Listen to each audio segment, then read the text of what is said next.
Hello friends, आप सभी का अपने यूट्यूब चैनल एसटी ट्यूटोरियल पर स्वागत है।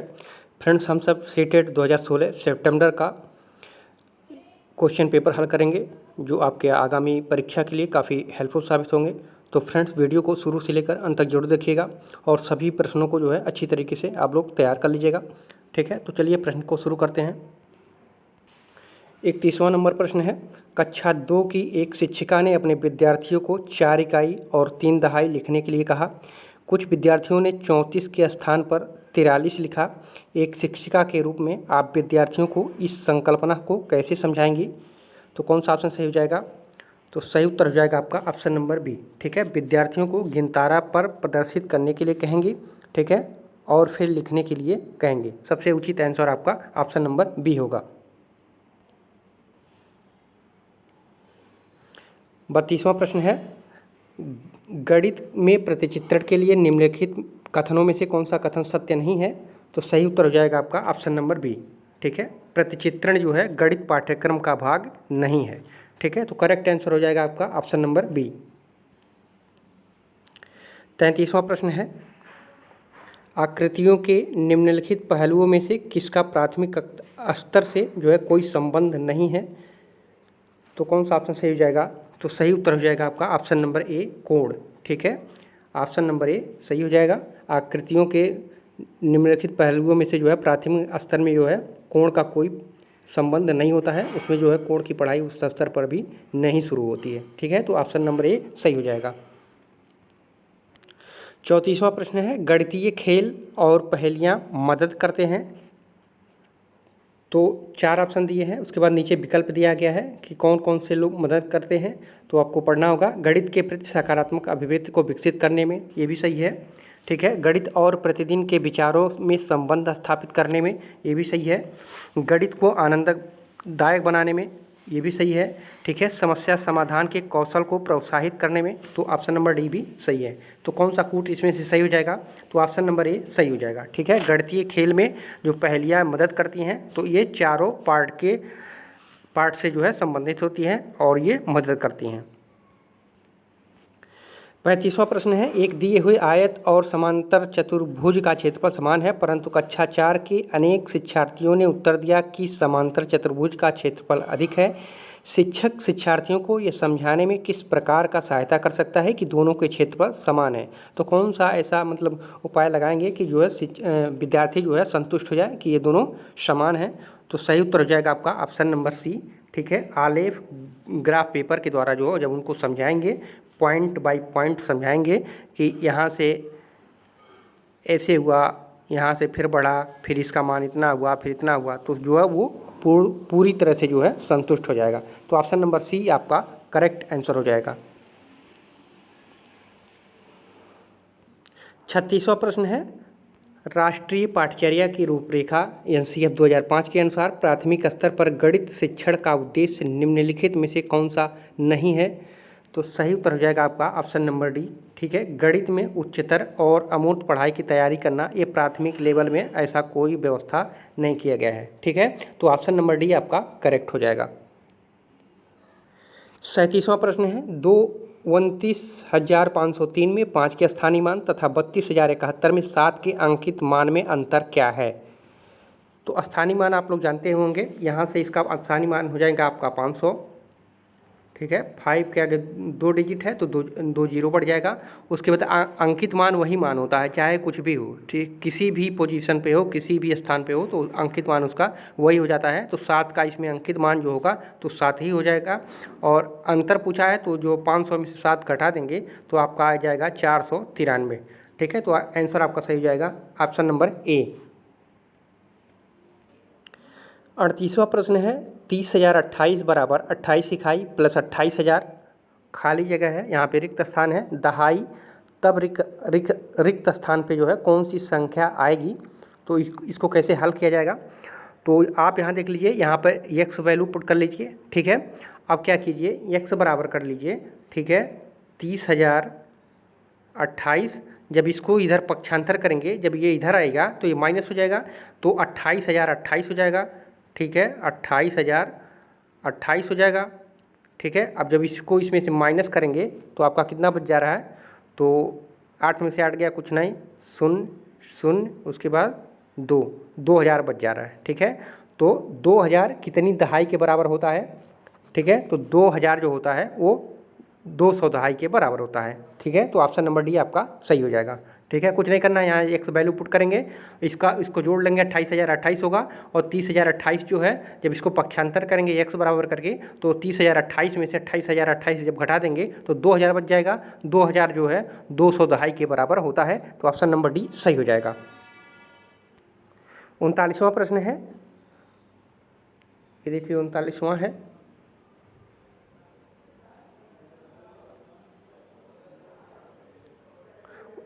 जब 80,808 में 108 से भाग देने पर प्राप्त शेषफल को 90,909 को 109 से भाग देने पर प्राप्त शेषफल से भाग दिया जाता है, तब भागफल क्या होता है? कहने का मतलब यह है, इसमें जब इसका भाग दिया जाता है तो जो शेषफल प्राप्त होता है, फिर इसमें इसका जो भाग दिया जाता है तो शेषफल प्राप्त होता है, और दोनों के शेषफल में जब भाग दिया जाता है तो कितना भागफल आता है, इसी का सीधे आपको आंसर बताना है। तो जब हम 80, यहाँ देख लीजिए 80 80 8 में जब हम भाग देंगे,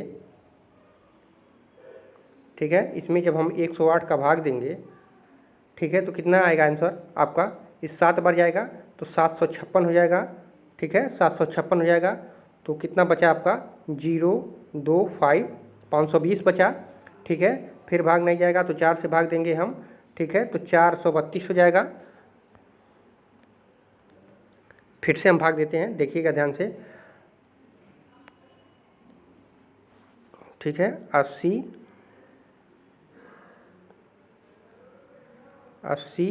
8 में जब हम कितना 108 का भाग देते हैं तो कितनी बार जाता है? पहले 7 बार जाएगा।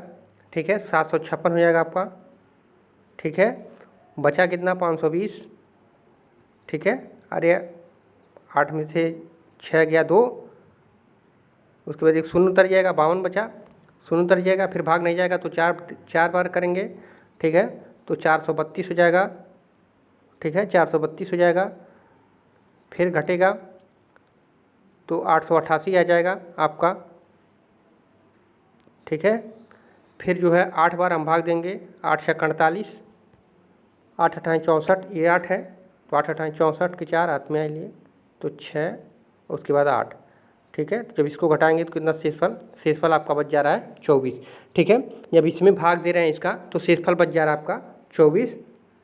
ठीक है, अब इसी तरह से जब 900 इधर इसमें इसका भाग देंगे तो शेषफल बचेगा आपका 3। ठीक है, इसको कहीं कैलकुलेट कर लीजिएगा, तो 3 शेषफल इसमें भी बच रहा है। ठीक है, मैंने कैलकुलेशन कर लिया है, आप लोग भी कर लीजिएगा, देख लीजिएगा, 3 शेषफल बचेगा।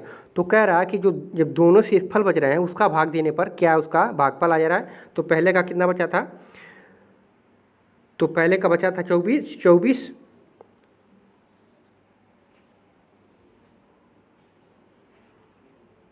ठीक है, पहले का 24 बचा था और दूसरे का जो है 3 बचा था। अब इसमें 3 से भाग देंगे तो 8 तिरिक 24। ठीक है, तो सही उत्तर जाएगा आपका ऑप्शन नंबर डी सही हो जाएगा। कुछ नहीं करना इसमें, इसमें भाग दे देना है, तो जो शेषफल बचता है उसको रखिए, फिर इसमें भाग देना, जो शेषफल बचता है, तो इन शेषफल के दोनों का भी भाग कर दीजिए तो ऑप्शन नंबर आपका आ जाएगा। ठीक है, तो डी करेक्ट आंसर हो जाएगा। 40वां प्रश्न है, यदि 630 × 28 बराबर 63 × 4 खाली जगह रिक्त स्थान पे कौन सा अंक आएगा? तो इसको सिंपली तरीके से मतलब सॉल्व कीजिएगा। यहाँ पे x मान लीजिएगा।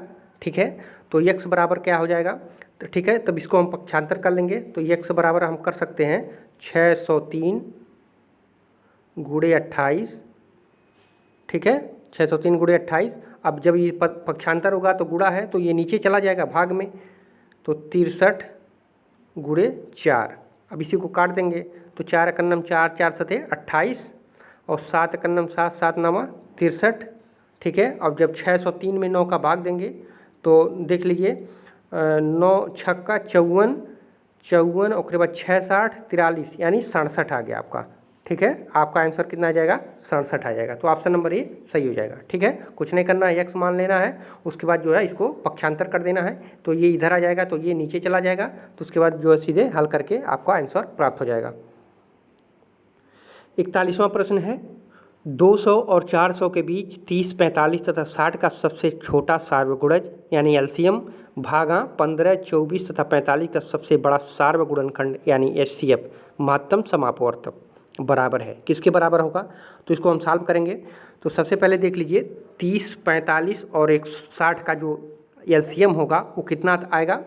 तो इसको सॉल्व कर लीजिएगा, आप लोग एलसीएम निकाल लीजिएगा, ठीक है। एक दो बार प्रैक्टिस जरूर कर लीजिएगा। तो हमने सॉल्व किया है तो इसका आ रहा था 180, ठीक है। इसका एलसीएम जो है 180 आ रहा है, ठीक है। लेकिन कह रहा है 200 और 400 के बीच में होना चाहिए, ठीक है। तो 200 400 के बीच में 180 नहीं हो पा रहा है, तो हम इसके सापेक्ष लेंगे। तो इसका सापेक्ष भी 360 भी हो जाएगा, ठीक है, 540 भी हो जाएगा, ठीक है। इस तरह जब उसके सापेक्ष हम लेते जाएंगे तो ये बढ़ता जाएगा, ठीक है। इसका जो है सार्वगुणनखंड, ठीक है, सार्वगुणज जो है बढ़ता जाएगा। तो अब देख लीजिए इसमें से कौन 200 और 400 के बीच में आ रहा है। तो 360 जो है इसके बीच में आ रहा है, ठीक है। तो 360 इसमें बीच में आ रहा है, ठीक है। तो अब यहाँ पे अब दूसरा स्टेप हम देखते हैं। 15, 24 और 45 का सबसे बड़ा सार्वगुणनखंड यानी इस 15, 24 और 45 का में से लेंगे तो में से इसका कितना आ जाएगा, आपका 3 आ जाएगा, ठीक है। इसको कहीं सॉल्व कर लीजिएगा आप लोग, में से कितना आएगा, 3 आएगा, ठीक है।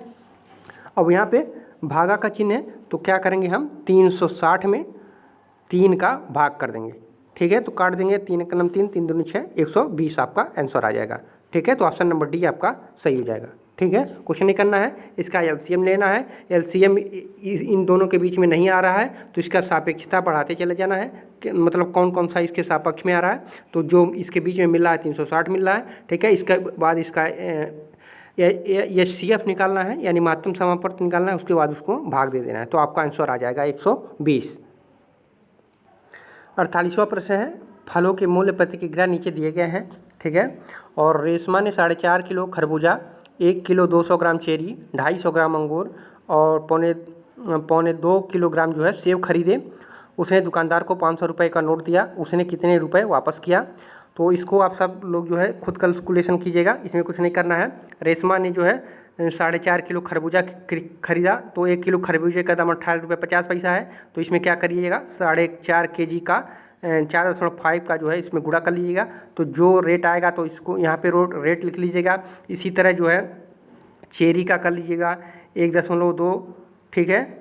उसके बाद जो वैल्यू आएगा यहाँ लिख लीजिएगा, ठीक है। इसी तरह सभी गुणा करके, ठीक है, तो जितना रुपया आता है 500 में से घटा दीजिएगा, ठीक है। 500 रुपये में से सीधे घटा दीजिएगा तो आपका जो वैल्यू आएगा वही आपका करंट वैल्यू हो जाएगा। तो हमने कैलकुलेशन किया है, उसको आप लोग भी जो है करिएगा इसको। तो ऑप्शन नंबर सी सही हो जाएगा, 163 रुपये आएगा, ठीक है। जब इसका इसमें गुणा करेंगे ये वैल्यू आ जाएगा, इसमें का गुण ये वैल्यू आ जाएगा। उसके बाद इसमें 2500 ग्राम अंगूर है, उसके बाद सेब है, सबका जो है मतलब गुण कैलकुलेशन करके जो है 500 रुपये में से घटा दीजिएगा, ठीक है। तो आपका ऑप्शन आ जाएगा 163 रुपये। 49वां क्वेश्चन है, साबुन की टिकिया का आकार 7 सेंटीमीटर गुणे 5 सेंटीमीटर गुणे 2.5 सेंटीमीटर, 2 पेटियों में जिनकी आंतरिक माप 56 सेंटीमीटर गुणे 0.4 मीटर गुणे 0.25 मीटर है। साबुन की इन टिकियों की अधिकतम संख्या पैक की जा सकती है, ठीक है। तो इसमें क्या करना है, तो आपको पहले आंतरिक परिमाप दिया है तो इसका जो है परिमाप ज्ञात कर लेना है, ठीक है। तो इसको जो है हम क्या करेंगे, इसको सेंटीमीटर में पहले बदल लेंगे सबको। तो हो जाएगा ये 56, ठीक है, गुणे 0.4 मीटर है। तो इसमें जब गुणा करेंगे 100 का तो हो जाएगा आपका 40 सेंटीमीटर हो जाएगा, ठीक है। फिर क्या करना है, इसमें ये जो है 25 सेंटीमीटर हो जाएगा, ठीक है, बटे इसका मतलब परिमाप हो जाएगा लंबाई गुणे चौड़ाई गुणे ऊंचाई मान लीजिए, ठीक है। अब उसके बाहर ये जो साबुन का आकार है उसके आकार का जो है हम आयतन निकाल लेंगे, ठीक है। और दोनों को डिवाइड कर देंगे, दोनों को भाग कर देंगे। तो जो अधिकतम पैकेटों की संख्या जो आएगी वो हमको ज्ञात हो जाएगा, ठीक है। तो इसको भी कर लेंगे 7 सेंटीमीटर, सबको सेंटीमीटर में कर लेंगे, गुणे 5 सेंटीमीटर, ठीक है। और ये 2.5 सेंटीमीटर है, ठीक है। तो ये गुणे 2.5 सेंटीमीटर, ठीक है। अब यहाँ देखिए दशमलव हटाने के लिए हम क्या करेंगे, ऊपर नीचे 10 का गुणा कर देंगे, ठीक है। तो ये जो है दशमलव हट जाएगा और ये भी हट जाएगा, ठीक है। ये 25 हो जाएगा सीधे, ठीक है। और ये 10 यहाँ पड़ा रहेगा। तो ये 25 से 25 कट गया, ठीक है। तो 25 से 25 कट गया और 5 × 8 = 40 हो गया, ठीक है। और 7 अट्ठे 56 हो गया, 8 हो गया और नीचे कुछ बचा नहीं, तो 8 अट्ठाएँ 64 और 64 दहाएँ 640। ठीक है, तो 640 हो गया आपका एक पेटी का। ठीक है, 640 आपका एक पेटी का मालूम हो गया। ठीक है, तो कितने पेटियों में कह रहा है? कुल 2 पेटियों में। देख लीजिए 2 पेटियों में इसको पैक करना है। तो इसमें जब 2 का हम गुणा कर देंगे तो 2 शून्य हो गया और 2 चौको 8 और 6 दूनी 12, यानी 1280 पैकेट बनेंगे। ठीक है, तो ऑप्शन नंबर आपका डी सही हो जाएगा। ठीक है, आ गया समझ में? ऑप्शन नंबर डी आपका सही हो जाएगा, 1280 पैकेट। 50वां प्रश्न है, किसी आयत की लंबाई उसकी चौड़ाई का 3 गुना है। इसकी चौड़ाई एक वर्ग की भुजा का आधा है जिसका परिमाप 72 सेंटीमीटर है। तब कौन सा इसमें से सही हो जाएगा? आपका ऑप्शन, पहले इसको हल कर लीजिए तो जो मिलेगा ऑप्शन से हम मिला लेंगे। ठीक है, क्या रहा है? किसी आयत की लंबाई चौड़ाई उसकी 3 गुना है। ठीक है, और पहले जान लीजिए कि उसका परिमाप कितना है। ठीक है, और एक भुजा का आधा है जिसका परिमाप जो है, वर्ग का परिमाप दिया है आपका 72 सेंटीमीटर। तो वर्ग का परिमाप बराबर होता है 4a। ठीक है, तो कितना दे दिया है? 72 सेंटीमीटर। तो एक भुजा का मान कितना हो जाएगा? 18 चौक 72 हो जाएगा। ठीक है, और चौड़ाई दिया है, चौड़ाई कितना दिया है? 3 गुना। ठीक है, चौड़ाई 3 गुना दिया है तो कितना हो जाएगा आपका? a/2 हो जाएगा, इतना बटे 2 हो जाएगा तो आ जाएगा आपका 9। ठीक है, तो चौड़ाई कितना हो जाएगा आपका? 9 मीटर हो जाएगा। और लंबाई जो है, लंबाई कितना कर रहा है? किसी आयत की लंबाई उसकी चौड़ाई की 2 गुना है। ठीक है, तो ये 2 गुना हो गया, इसका ये लंबाई हो गया, और इसका जो है 3 गुना जो है चौड़ाई है। तो लंबाई का 3 गुना चौड़ाई है तो कितना हो जाएगा? 9 त्रिक 27। ठीक है, ये क्या हो जाएगा? आपका लंबाई हो जाएगा। ठीक है, तो आयत का परिमाप बराबर क्या होता है? 2 लंबाई गुणे चौड़ाई। ठीक है, 2 लंबाई गुणे चौड़ाई हो गया, तो 2 लंबाई हमको मालूम हो गया है। लंबाई कितना है? 27 है और चौड़ाई कितना है? 9 मीटर है। तो 27 9 हो जाएगा आपका 36, या और कितना हो जाएगा? ये 72 आ रहा है। ठीक है, यानी जो है एकदम जो परिमाप जिस दिया है, ये वर्ग का परिमाप और आयत का परिमाप दोनों जो है 72 आ रहे हैं। अब देखिए इसमें से कौन सा सेटिस्फाई कर रहा है, तो ऑप्शन नंबर आप डी मिलाएंगे। ठीक है, आयत और वर्ग दोनों का परिमाप बराबर है। ठीक है, हमने हल किया है, वर्ग का 72 था ही, आयत का भी परिमाप जो है 72 आया था, तो आयत और वर्ग के दोनों जो परिमाप हुए हैं वो बराबर हो गए हैं। तो ऑप्शन नंबर डी सही हो जाएगा। 51वां प्रश्न है, निम्नलिखित में से कौन सा सही नहीं है? ठीक है, तो 4 ऑप्शन दिए हैं, तो इसमें से बताना है कि कौन सा सही नहीं है, कौन सा सेटिस्फाई नहीं कर रहा है। ठीक है, तो परीक्षा में पहले हम सबसे छोटे छोटे वालों को देख लेते हैं जल्दी जल्दी। ठीक है, ताकि जो है समय की बचत हो सके। अब देख लीजिए, मान लीजिए हम बी वाले को देखें तो 10 शतांश बराबर 0.1। तो ठीक है, तो 10 शतांश मतलब 10/100, 10 शतांश बराबर 10/100 यही होगा। जब इसको हल करेंगे तो 0.1 हो जाएगा, यानी ये सही है। और इसमें पूछा कौन है? सही नहीं है। तो ठीक है, ये आला आपका तो सही हो जाएगा। ठीक है, अब सी देख लेते हैं, 55 लीटर 55 मिलीलीटर। ठीक है, 55 मिलीलीटर बराबर इतना, कितना? 55.55 लीटर। तो इसको देखिए सेटिस्फाई कर रहा है कि नहीं। ठीक है, तो जब ये मिलीलीटर को हम लीटर में बदलेंगे तो कितना हो जाएगा? 0.055 लीटर हो जाएगा। ठीक है, और 55 लीटर को जब ऐड करेंगे तो 55.055 हो जाएगा। ठीक है, देखिए, और ये आंसर क्या दिया है? 55.55 सीधे दे दिया है, 0 को छोड़ दिया है, यानी ये सेटिस्फाई नहीं कर रहा है। तो ऑप्शन नंबर आपका सी सही हो जाएगा। ठीक है, कि सी जो है सही नहीं है। ठीक है, तो ऑप्शन नंबर सी सही हो जाएगा। अगला प्रश्न देखते हैं, 52वां, 2 अंकीय संख्याओं को दूसरी 1 अंकीय या 2 अंकीय संख्या से गुणा करने की प्रक्रिया को समझाने के लिए निम्नलिखित में से कौन सी पूर्व जानकारी होना आवश्यक है? ठीक है, तो कौन सा उत्तर सही हो जाएगा? तो सही उत्तर हो जाएगा आपका ऑप्शन नंबर बी। ठीक है, गुणन योग पर वितरण का रूप जो है समझाना आवश्यक है। जैसे मान लीजिए 14 गुणे 4 करते हैं, तो इसको हम लिख सकते हैं 10 गुणे 4, ठीक है, प्लस 4 गुणे 4 40, 8 4 चौके 16 50 56। ठीक है, तो इस नियम से जो मतलब विस्तृत किया जाता है वही जो है गुणन योग पर वितरण का रूप होता है। ठीक है, तो इसका होना इसकी जानकारी होना जो है आवश्यक हो जाता है। ठीक है, तो ऑप्शन नंबर बी जो है ये करेक्ट हो जाएगा। 53वां क्वेश्चन है, गणित से भयभीत होने और उसमें असफल होने के लिए निम्नलिखित में से किसे एक कारण नहीं माना जा सकता है। तो आप लोग जानते ही होंगे, सिंपल सा है, लैंगिक भेद। ठीक है, लैंगिक भेद कोई कारण नहीं हो सकता है। अगला प्रश्न देखते हैं, 54वां है, 2 दशमलव संख्याओं के योग की संकल्पना को पढ़ाने के लिए निम्नलिखित में से शिक्षण अधिगम का कौन सा साधन सर्वाधिक उपयुक्त है।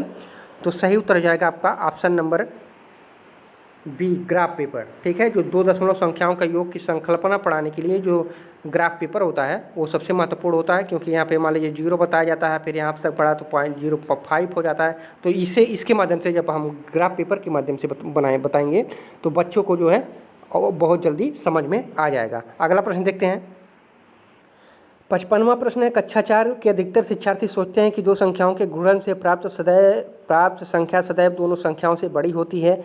आप यह कैसे प्रदर्शित करेंगे कि सदैव सत्य नहीं होता है।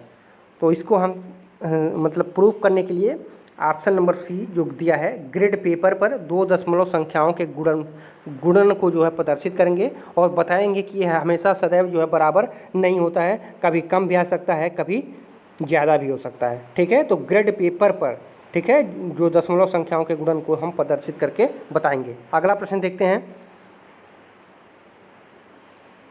56वां है, प्राथमिक स्तर पर शिक्षार्थियों को माप का संदर्भ पढ़ाने के लिए निम्नलिखित में से कौन सा कथन सत्य है। तो सही उत्तर हो जाएगा आपका ऑप्शन नंबर ए। ठीक है, प्रमाणिक मापों का उपयोग अप्रमाणिक मापों के बाद करना चाहिए। प्रमाणिक मापों का उपयोग जो है, जैसे मान लीजिए आप स्केल से बता रहे हैं तो उनको पहले बता दीजिए कि ये स्केल जो है 1 फीट का होता है, स्केल उनको दिखा के बताइए। फिर जो है अप्रमाणिक मापों, यानी फिर जब कोई किसी क्वेश्चन को आप हल करा रहे हैं तो उसको बता दीजिए कि 1 फीट के बराबर होता है। उस समय अगर नहीं भी दिखाएंगे तब भी काम चल जाएगा, लेकिन पहले प्रमाणिक मापों का उपयोग करना चाहिए। ठीक है, तो ऑप्शन नंबर ए सही हो जाएगा। 57वां क्वेश्चन है, वास्तविक जिंदगी से गणित का संबंध बनाने के लिए और अंतर विषयों को विकसित करने के लिए निम्नलिखित में से किन मूल्यांकन योजनाओं का जो है उपयोग किया जा सकता है। तो ऑप्शन यहाँ पे है आपका, तो इनमें से कौन सा आपका सही हो जाएगा। तो सही उत्तर हो जाएगा आपका ऑप्शन नंबर सी। ठीक है, क्षेत्रीय भ्रमण, सर्वेक्षण और परियोजना। ठीक है, वास्तविक जिंदगी से गणित का संबंध बनाने के लिए क्षेत्रीय भ्रमण और सर्वेक्षण और परियोजना ये बहुत ही ज़रूरी है। ठीक है, और इसमें जो जांच सूची और ये जांच सूची जो है, और इसमें और एक देख लीजिए ड्रिल कार्यपत्रक, ये सब जो है प्राथमिक लेवल में कोई इसका महत्व नहीं होता है। तो ये सब जहाँ भी रहे वो ऑप्शन वैसे ही गलत हो जाएगा। ठीक है, क्षेत्रीय भ्रमण करवाइए, सर्वेक्षण कराइए, परियोजना लगाइए। ठीक है, तो ऑप्शन नंबर सी सही हो जाएगा। 58वां प्रश्न है, गणित के कक्ष में दृष्टिबाधितों के लिए निम्नलिखित में से किनका प्रयोग शिक्षा के साधनों के रूप में किया जा सकता है। यहाँ ध्यान दीजिएगा, दृष्टिबाधितों के लिए पूछा जा रहा है। ठीक है, तो दृष्टिबाधितों के लिए जो होता है वो टेलर का गिनतारा, कंप्यूटर और जियोबोर्ड का प्रयोग किया जाता है। गणित में कक्ष दृष्टिबाधितों के लिए जो है उनके प्रयोग के लिए टेलर का गिनतारा, कंप्यूटर और जियोबोर्ड ये जो है आपका सही हो जाएगा। ठीक है, ऑप्शन नंबर बी सही हो जाएगा। 59वां प्रश्न है, संख्याओं के संदर्भ में प्राथमिक कक्षा के बच्चे अर्थात वे बच्चे जिनका आयु वर्ग 8 से 9 वर्ष है निम्नलिखित में से किस समुच्चय में प्रवीण है। तो कौन सा ऑप्शन सही हो जाएगा। तो ऑप्शन ए यहाँ पे दे दिया है। ठीक है, पंक्तिबद्धता, प्रतिवर्त्यता, अनुपातिक विवेचन। ठीक है, तो और भी ऑप्शन है, आप लोग देख लीजिए। तो इसमें जो सही ऑप्शन है, तो इसमें सही ऑप्शन हो जाएगा आपका ऑप्शन नंबर सी। ठीक है, पंक्तिबद्धता, वर्गीकरण और प्रतिवर्त्यता। ठीक है, और अनुपातिक विवेचन जहाँ भी आए, ठीक है, प्राथमिक स्तर में जो है अनुपातिक विवेचन का कोई महत्व नहीं रह जाता है, वहाँ पे उतना स्तर नहीं पढ़ाया जाता है। ठीक है, तो ये अपने आप जो है गलत हो जाएगा। ठीक है, तो इसमें प्रतिबद्धता और वर्गीकरण और प्रतिवर्त्यता ये जो है ऑप्शन नंबर सी सही हो जाएगा। 60वां प्रश्न देखते हैं, कक्षा 1 के एक शिक्षक ने एक विद्यार्थी को सभी वस्तुओं की गणना करने के लिए कहा जिसमें पेन, रबड़ और शार्पनर का संग्रह था। विद्यार्थी ने सभी वस्तुओं को एक रेखा में रखा और गणना शुरू की। उसने 10 वस्तुओं के स्थान पर कहा 2 पेन, 5 रबड़, 3 शार्पनर है। आपके विचार में विद्यार्थी को गणना के किन सिद्धांतों पर जो है कठिनाई का सामना करना पड़ रहा है। उसको बताना चाहिए था कि 10 वस्तु हैं, तो लेकिन उसने क्या बताया, 2 पेन है, 5 रबड़ है, 3 शार्पनर है। तो ये कौन सा सिद्धांत यहाँ पे फॉलो कर रहा है? तो सही उत्तर जाएगा आपका ऑप्शन नंबर डी, अमूर्तन और असंगत क्रम सिद्धांत। ऑप्शन नंबर आपका डी सही हो जाएगा। ठीक है फ्रेंड्स, ये रहे आपके 60 क्वेश्चन जो सितंबर 2016 में सीटेट की परीक्षा में पूछे गए थे, और इन सभी प्रश्न बहुत ही महत्वपूर्ण हैं आगामी एग्जाम के लिए आपके। तो सभी प्रश्नों को अच्छी तरीके से जो है तैयार कर लीजिएगा। फ्रेंड्स, अगर वीडियो अच्छा लगा हो तो चैनल को सब्सक्राइब और लाइक ज़रूर कीजिएगा। फिर मिलते हैं अगले वीडियो में। पूरा वीडियो देखने के लिए आप सभी को धन्यवाद।